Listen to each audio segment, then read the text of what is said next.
We've all been there. That one person who seems to drain the energy from the room, the one whose words cut a little too deep, whose negativity clings like smoke, whose presence makes your stomach tighten just a little. Maybe it's a coworker, maybe it's a friend, maybe even family. And here's the hard truth. We can't always remove toxic people from our lives, but we can absolutely decide how we engage with them. So let's talk about 7 clever ways to deal with toxic people, not with anger, not with resentment, but with clarity and strength. Let's talk about boundaries. We hear the word all the time: set boundaries, respect boundaries, honor your boundaries. But what does that actually mean? And why is it so hard to do, especially when dealing with toxic people? Boundaries are not about shutting people out. They are about keeping yourself whole. Imagine you're standing on the shore and the waves are rolling in. Some waves are gentle, others are powerful, and some are downright overwhelming. Without boundaries, it's like trying to stop the ocean with your bare hands. You'll get knocked over again and again. But when you build a sturdy boat, you're not cutting off the ocean. You're simply choosing how you navigate it. That's what boundaries do. They don't isolate you from people. They allow you to engage with them in a way that doesn't drown you.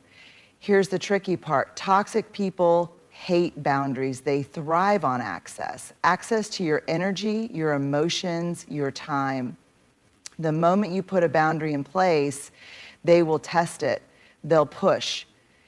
They'll guilt trip. They'll call you selfish. They'll say things like, "Oh, so you don't have time for me anymore?" Or, "I guess I'm just a burden to you now." And that's where so many of us falter, because we don't want to be seen as cold or unkind. But let's get one thing straight. Setting a boundary isn't mean. It's honest. It's saying, this is what I need to be my best self. This is how I protect my energy. It's not about punishing someone else. It's about taking responsibility for yourself. Now, boundaries aren't just about saying no. They are about creating clear expectations. If someone constantly talks down to you, your boundary isn't just, "I won't accept disrespect." It's, "If you continue speaking to me this way, I will leave the conversation." If someone is always demanding your time, your boundary isn't just, "I need space."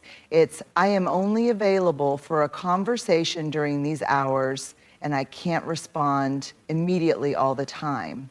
Boundaries without action are just wishes. Real boundaries have consequences.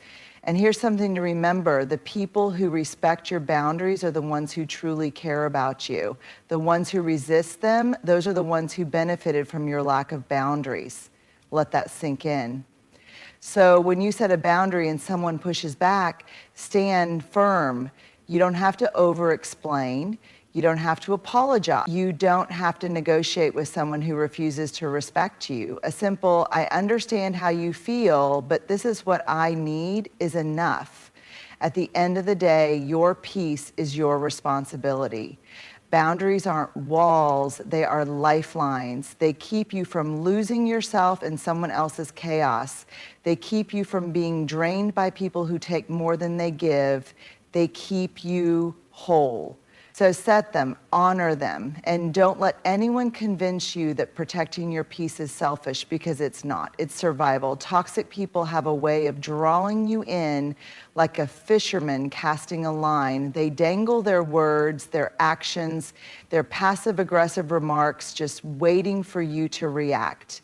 And the moment you do, they've got you hooked, dragged into their chaos, playing by their rules. Here's the truth. Toxic people thrive on reactions. They need your anger, your frustration, your emotional investment, because that's how they maintain control. They poke, they prod, they test your patience. Not because you're looking for resolution, but because they're looking for a reaction they can manipulate. And every time you react, you give them exactly what they want. Think about the last time someone pushed your buttons. Maybe they made a sarcastic comment about your success, downplaying your hard work. Maybe they twisted your words to make you look like the bad guy. Maybe they picked a fight over something small just to ruin your mood. How did you respond? Did you get defensive? Did you explain yourself over and over, hoping they'd finally understand? Did you get angry and say something you regretted? That's the bait. When you take it, you're not just engaging in an argument. You're stepping into their world where logic doesn't apply, where the goalposts keep moving, where no matter what you say or do, you will never win. And the worst part, the more you fight to prove yourself, the more power they gain. So how do you stop taking the bait? One, recognize the pattern. Toxic people tend to use the same tactics over and over. Once you see the pattern, you can break free from it. Do they always start drama when things are going well for you? Do they always guilt trip you when you set a boundary? Do they always make you feel like you're the problem? Awareness is the first step to disengagement. Two, master the art of emotional detachment. Imagine a toxic person as a storm, swirling with chaos, negativity, and drama. Now imagine yourself as a mountain, unshaken, unmoved, grounded in who you are. And when they throw their storm at you, instead of reacting emotionally, you stay still, calm, unbothered. Detachment doesn't mean you don't care. It means you refuse to let someone else's dysfunction dictate your peace. It means when they throw an insult, you don't throw one back. When they make a snide remark, you don't explain yourself. When they try to start an argument, you don't engage. You respond with clarity, not emotion. A simple, I'm not going to argue with you, is more powerful than a 10-minute debate. 3. Silence is a power move. Sometimes the best response is no response at all. Toxic people hate being ignored because they crave attention. They feed off drama. And when you don't give it to them, they lose interest. The moment you refuse to engage, they have nothing to hold on to. Silence sends a louder message than any argument ever could. 4, keep your energy sacred. Think of your energy as a bank account. Every time you engage with a toxic person, you're spending emotional currency. And let's be real, these interactions rarely offer any return on investment. So before you respond to negativity, ask yourself, is this worth my energy? Is this helping me grow? Or am I just feeding into someone else's dysfunction? If the answer is no, then let it go. Protect your energy like it's gold, because it is. $5, let them be wrong. One of the hardest lessons to learn is that not every false accusation needs to be corrected. Not every misunderstanding needs to be explained, and not every insult needs a response. Sometimes the most powerful thing you can do is let someone believe whatever they want. Toxic people will twist the truth to make themselves look better. They will play the victim. They will rewrite history. And if you spend all your time trying to prove them wrong, you'll exhaust yourself in a battle that can't be won. So let them be wrong. Let them think what they want. At the end of the day, your peace is more important than their perception of you. 6, choose your battles wisely. Not every provocation needs a reaction. Not every argument is worth your time. Some people are committed to misunderstanding you, and no amount of explanation will change that. The moment you realize this, you free yourself. You stop arguing just to be heard. You stop explaining yourself to people who don't want to understand. You stop giving toxic people free access to your peace. 7, stay rooted in who you are. At the end of the day, you don't have to prove your worth to anyone. You don't have to defend yourself against people who twist your words. You don't have to engage in every argument thrown your way. Your energy is too valuable, your peace is too sacred, and your growth is too important to waste it on people who only want to pull you down. So the next time a toxic person tries to bait you, take a deep breath, remember your worth, and don't bite. Because the moment you stop reacting, you take back your power. And that, my friend, is how you win. Let's talk about one of the biggest traps we fall into when dealing with toxic people: the tendency to take their words, their actions, and their negativity personally. It's human nature. When someone criticizes us, we internalize it. When someone treats us badly, we wonder if we did something to deserve it. But here's the truth: the way people behave is a reflection of them, not you. Toxic people have a way of throwing emotional poison at others: manipulative comments, passive aggressive jabs, blame shifting, and outright cruelty. And if you're not careful, you'll absorb it. You'll carry their words like weights on your back. You'll start believing the narratives they spin. But here's where the power of reframing comes in. Instead of absorbing their toxicity, you get to step back, shift your perspective, and see it for what it really is: a projection of their own wounds, fears, and insecurities. One, recognize that their behavior is about them, not you. Let's get something straight. Toxic people don't act out because of who you are. They act out because of who they are. If someone constantly criticizes you, belittles you, or makes you feel small, that's not a reflection of your worth. It's a reflection of their internal struggles. People who are secure in themselves don't feel the need to tear others down. Happy, fulfilled people don't go around spreading misery. So the next time someone tries to make you feel like you're not enough, pause. Ask yourself, is this really about me, or is this about them? 9 times out of 10, you'll find that their words have nothing to do with you and everything to do with their own insecurities. 2, stop personalizing their reactions. Toxic people have a way of making everything your fault. They'll twist situations to paint themselves as the victim. They'll lash out and then act like you caused it. They'll gaslight you into questioning your own reality. And if you're not careful, you'll absorb it. You'll start thinking, maybe I am the problem. Maybe I should have done more. Maybe I should have been different. But here's the truth: you are not responsible for someone else's toxic behavior. Their reactions are theirs to own. You don't control how they see the world. You don't control their wounds. You don't control how they handle their emotions. You only control how you respond. Instead of absorbing their negativity, try reframing it. Instead of thinking, why are they treating me this way? What did I do wrong? Think, this is how they respond to stress. This is their pattern. This is not mine to carry. 3-punt reframe criticism as a reflection of their limitations. Toxic people love to criticize. They will pick at your achievements, mock your dreams, and make you doubt yourself. But here's the thing: people who criticize others all the time are usually projecting their own fears and failures. Let's say you tell someone about your new job, your creative project, or a big goal you're working on. Instead of being happy for you, they make a snide remark. That's a risky move. Are you sure you can handle it? I don't see how that's going to work out for you. You think you're special, huh? At first, their words sting. You might start second-guessing yourself. But pause, reframe it. Their negativity doesn't come from a place of wisdom. It comes from their own fears. Maybe they've never taken a risk in their life. Maybe they're bitter about their own choices.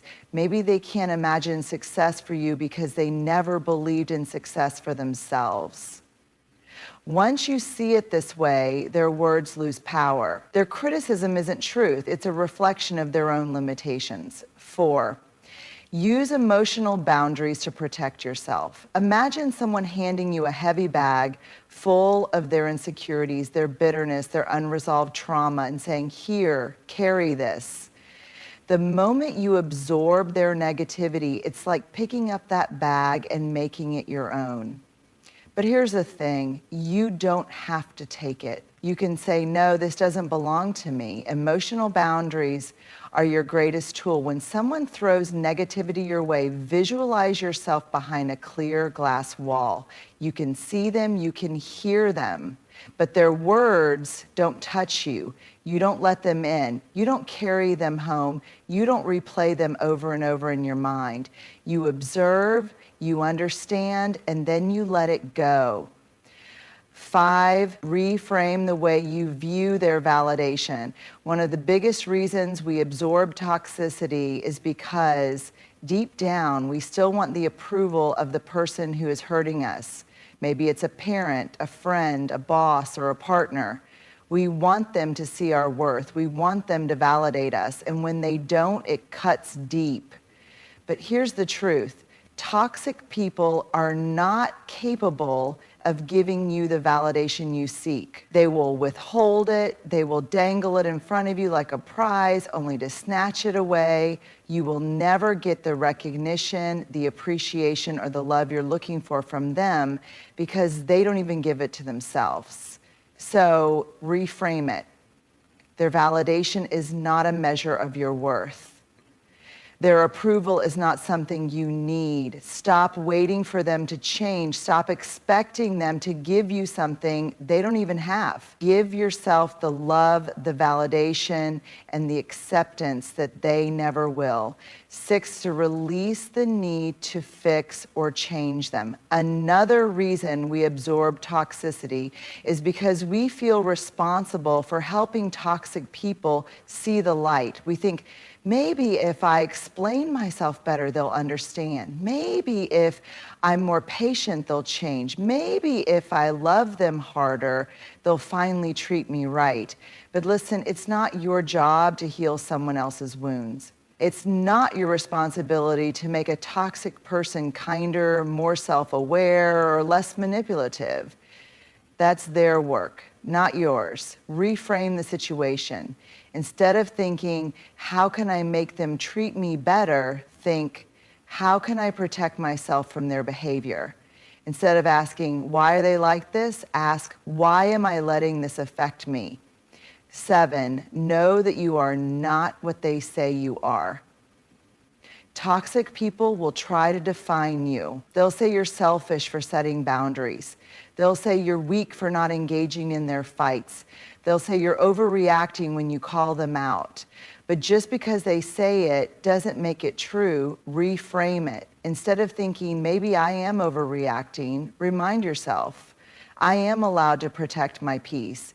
Instead of thinking, maybe I am being selfish, remind yourself, self-care is not selfish. Instead of thinking, maybe I am the problem, remind yourself, people who truly care about me wouldn't make me feel this way. Final thought, release what isn't yours. At the end of the day, you cannot control how toxic people behave, but you can control what you absorb, you can control what you believe, you can control what you carry, and most importantly, you can choose to reframe the situation rather than letting it define you. So the next time someone throws their toxicity at you, take a deep breath and remind yourself, this is not mine to carry, and then let it go. Compassion is one of the most beautiful traits a person can have. It allows us to connect, to heal, and to support others through their struggles. But when you're dealing with toxic people, compassion can become a double-edged sword. Because here's the truth. Toxic people love compassionate people, not because they appreciate their kindness, but because they know how to use it. They know that if they play the victim, if they cry, if they tell you how broken they are, you will feel obligated to stay.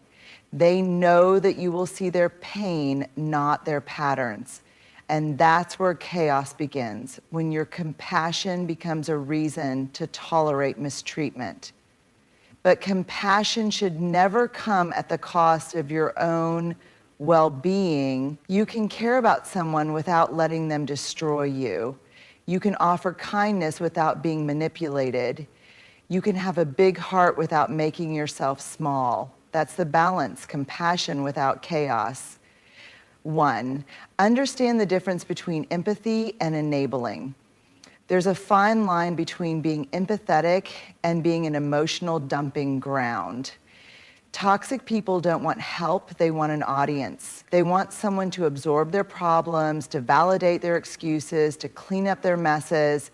And if you're not careful, your empathy can turn into enabling. So how do you tell the difference? Empathy says, I see your pain and I hope you find healing. Enabling says, I will carry your pain for you even if it destroys me. Empathy listens, enabling fixes, enabling sacrifices. You can be there for someone without taking responsibility for their life.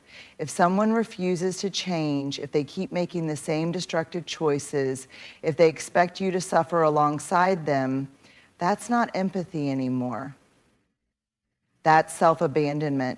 Stop. Compassionate people have a deep-rooted belief, if I just love them enough, they'll change. If I just show them kindness, they'll learn how to be kind. If I'm patient, they'll finally see how much they're hurting me. But let me be clear, love is not a rehabilitation center. Your kindness is not a cure for someone else's toxicity.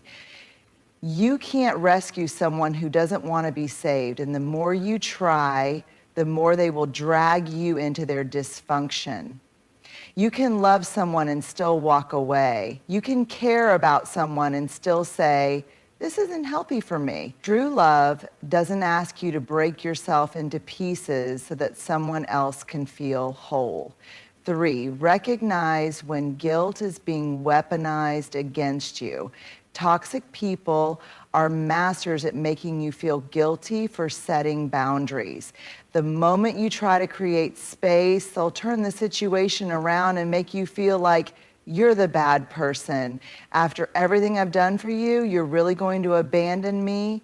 I guess I just don't matter to you anymore. Wow, so you don't care about me at all. It's a trap. A toxic person wants you to feel guilty because guilt is a powerful form of control. If they can make you feel bad for protecting yourself, they can manipulate you into staying in a situation that's harmful. Here's what you need to remember. Compassion is not the same as obligation. Just because you care about someone doesn't mean you owe them endless access to your time, energy, and emotional space. Boundaries are not a betrayal. Walking away from a toxic relationship does not mean you are unkind. It means you are wise. For don't learn to help without absorbing someone else's chaos. There's a difference between holding space for someone and getting pulled into their storm. Compassion means you can listen, you can offer support, you can be a safe person, but it does not mean you have to absorb someone else's chaos. Here's a way to reframe it. Imagine a friend is drowning. You can throw them a lifeline, you can give them resources, you can encourage them to swim. But if they refuse to help themselves, if they keep pulling you under every time you get close, then you have to make a choice. Save yourself or drown with them. And let me tell you something, you are not selfish for choosing yourself. 5, boundaries are an extension of self-respect. Compassionate people struggle with boundaries because they feel like they're rejecting someone. But boundaries aren't about rejection, they're about self-respect. A boundary says, I love and respect myself enough to protect my energy. I can care about you without sacrificing my own peace. I am responsible for my well-being, just like you are responsible for yours. When you set boundaries, you will see people's true colors. Healthy people will respect them. Toxic people will test them. They will push. They will guilt trip. They will accuse you of being selfish. But let me tell you something. Only people who benefit from your lack of boundaries will be upset when you start enforcing them. 6, you can be kind without being a doormat. Compassion without boundaries is self-destruction, and people will take advantage of your kindness if you let them. So here's what you need to practice. You can say no without feeling guilty. You can walk away from toxicity without apologizing. You can stop explaining yourself to people who are committed to misunderstanding you. You can offer support without letting someone's chaos consume you. Compassion is a beautiful thing, but it should never be a free pass for others to mistreat you.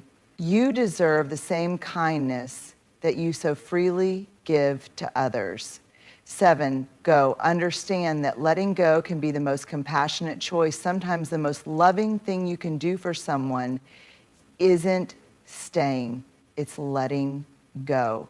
Because when you constantly shield someone from the consequences of their actions, when you keep rescuing them from their own toxicity, when you keep showing up for someone who only drains you, you're not helping them grow, you're just enabling their dysfunction. Letting go doesn't mean you don't care. It means you care enough about yourself to stop accepting less than you deserve. It means you care enough about them to let them take responsibility for their own healing. Because at the end of the day, compassion without chaos means choosing peace over drama, clarity over confusion, self-respect over guilt, and love over self-sacrifice. So go ahead, be compassionate, be kind, be loving, but don't let your heart become a battlefield for someone else's war. Energy is one of the most valuable currencies you have. It shapes your thoughts, your emotions, your actions, and ultimately your life. Every interaction, every conversation, every experience you engage in either fuels you or drains you.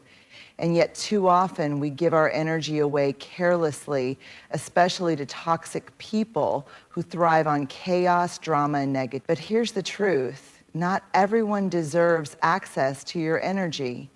You don't owe your attention to people who manipulate you.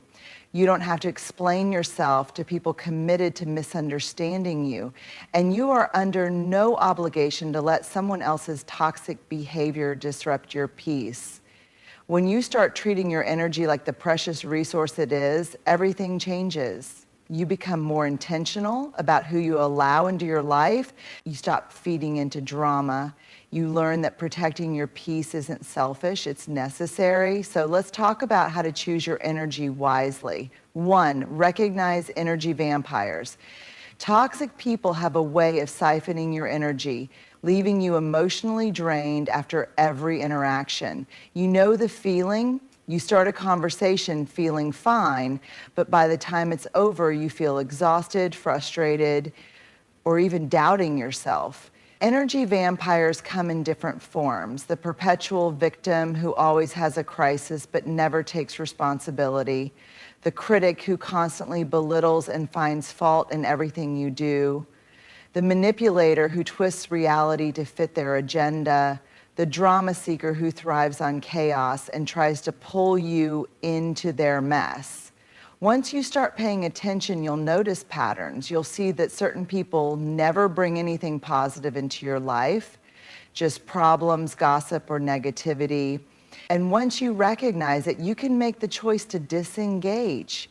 2, stop wasting energy on people who refuse to change. One of the biggest energy traps is investing in people who don't want to change. You offer advice, you extend kindness, you try to help, but nothing ever shifts. Here's a hard truth. You cannot change people who don't want to change. You cannot force self-awareness onto someone who refuses to take accountability. You cannot heal someone who is comfortable in their toxicity, and yet we waste so much energy trying. We replay conversations in our heads, wondering what we could have said differently. We hold on to hope that maybe, just maybe, they'll finally wake up and see the damage they're causing. But at some point, you have to accept reality. Your energy is better spent elsewhere. If someone consistently chooses negativity, excuses, or self-destruction over growth, let them. But do not waste another ounce of your energy trying to fix what isn't yours to fix. 3, be selective about who gets access to you. Not everyone deserves a front row seat in your life. Too often, we allow toxic people unlimited access to our time, emotions, and mental space simply because we feel obligated. But access to your energy is a privilege, not a right. Start asking yourself, does this person bring value to my life or just drain me? Do I feel good after spending time with them, or do I feel exhausted? Are they supportive and uplifting, or do they thrive on negativity? When you become intentional about who you allow into your space, you'll notice a shift. You'll have more energy for the things that actually matter. You'll stop getting caught up in unnecessary drama. And most importantly, you'll feel lighter because you're no longer carrying the weight of toxic relationship. Or protect your peace at all costs. Your peace is priceless, and yet we let people rob us of it every day through arguments, drama, guilt trips, and manipulations. But here's the thing, you do not have to engage. When someone tries to bait you into an argument, you don't have to respond. When someone brings drama into your life, you don't have to entertain it. When someone tries to provoke you, you don't have to react. Silence is powerful. Walking away is powerful. Choosing not to engage is powerful. Protecting your peace is not avoidance, it's wisdom. 5, stop matching low vibrations. Toxic people thrive on reaction. They poke, they provoke, they stir the pot just to see if they can pull you down to their level. But here's where your power lies. You don't have to match their energy. If someone is being passive aggressive, you don't have to bite back. If someone is rude, you don't have to stoop to their level. If someone is trying to get a reaction, you don't have to give it to them. When you refuse to match low vibrations, you take back control. You remind yourself that you dictate your own energy, not them. 6. Redirect your energy toward what nourishes you instead of pouring energy into toxic people and draining situations. Ask yourself, what truly fuels me? Is it spending time with people who uplift and inspire you? Is it investing in your passions and goals? Is it taking care of your mental, emotional, and physical well-being? The energy you give out is the energy you attract. When you start pouring into things that grow you instead of things that drain you, you shift your entire life. 7, learn the power of letting go sometimes. The best thing you can do is simply walk away. Not with anger, not with bitterness, just with the quiet understanding that you deserve better. Let go of relationships that drain you. Let go of the need to explain yourself to people who refuse to listen. Let go of the guilt that comes with putting yourself first. Because at the end of the day, your energy is sacred, your peace is sacred, and your well-being is worth more than any toxic relationship. Final thought, your energy, your choice. The most powerful realization you can have is this: you get to choose where your energy goes. You can choose to pour your energy into growth, peace, and joy, or you can choose to waste it on drama, negativity, and people who don't value you. One choice will drain you, the other will elevate you. Choose wisely, choose intentionally, choose you.